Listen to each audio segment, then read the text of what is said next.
Hey guys, Kelade here.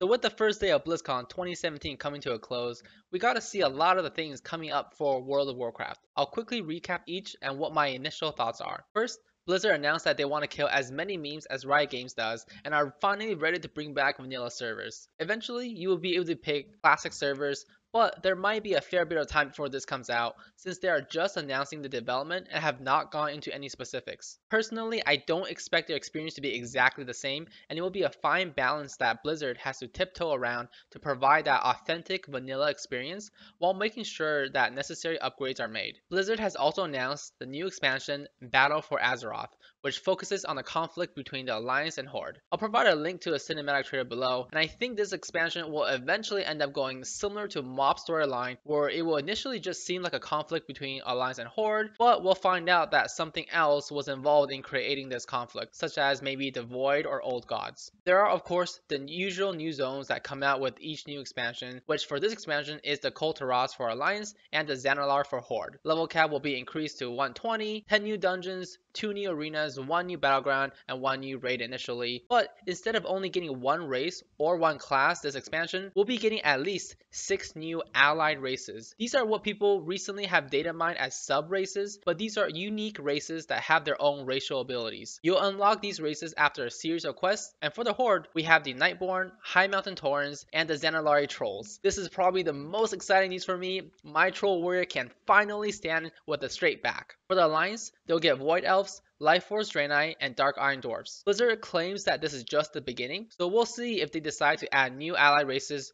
during the expansion. Instead of an artifact weapon, we will now wear a necklace called the Heart of Azeroth. Instead of collecting artifact power, we will now collect Azerite for this. It seems like not everything about this is yet set in stone, but currently it powers up your helmet, shoulders, and chest items and allows you to pick between a few choices, similar to how relics currently work with the Netherlight Crucible. It looks like this system might also replace legendaries, as your helmet, shoulders, and chest slots will be slightly limited in what you can wear. Different helms, for example, will give you different abilities that you can choose from, and from the 2 examples that we were shown, it looks like the outside ring is throughput choices like damage and heal increase, the middle ring is about buffing our cooldowns and buffs, and the innermost ring is utility and defensives. So we were only shown these 2 different sets, so it's hard to tell if they all follow this format. And of course, once more information comes out, I will let you guys know exactly what items are going to give us the most DPS. There's also going to be island expeditions, which you will queue up with a group of 3 players in any spec. These supposedly take 15 to 20 minutes and will have dynamically changing objectives and enemies, along with having to compete with 3 players of the opposing faction at the same time. So essentially, if you like world PvP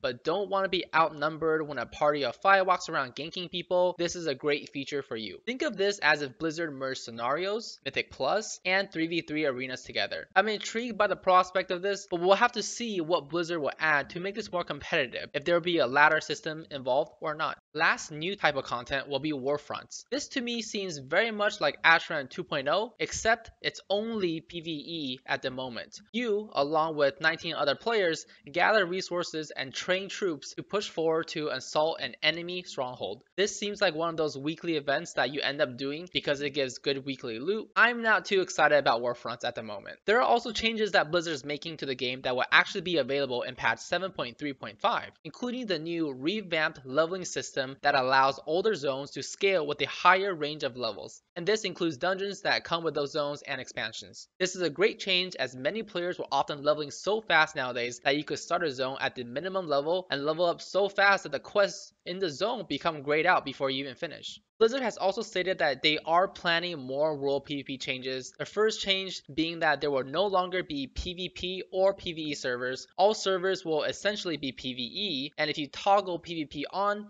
you get placed into an instance with other players that also have PvP toggled on. The benefit of having PvP on, other than for the thrill of killing members of the other factions, is that you will receive a bonus to your experience, reputation, and rewards gained while questing. There are also other social changes such as an easier integration of in-game voice chat using the same system that we currently have in Overwatch. You can already use BNet voice to chat with your friends, but this should allow you to chat more easily with pug groups. There will also be communities which are character specific but can span across any server, very similar to the community system that we have in Diablo, it seems. And of course, you guys are all welcome to join the Kelade community once that comes out. Overall, I think the expansion looks promising as Blizzard takes what has worked from not just Legion, but also, as we just mentioned, from other games such as the voice from Overwatch, communities from Diablo, and of course the whole mythic dungeon, Greater Rifts thing from Diablo, and then applying it to the expansion Battle for Azeroth. And it seems like they are scrapping things that have not worked out in Legion, such as the legendary system. Also, I have high hopes for PvP in the next expansion too, since that seems to be a big focus. So we'll have to see what changes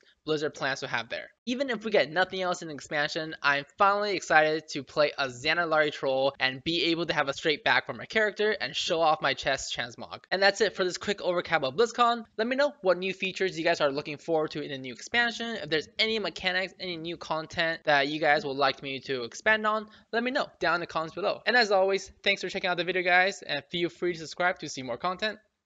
See ya.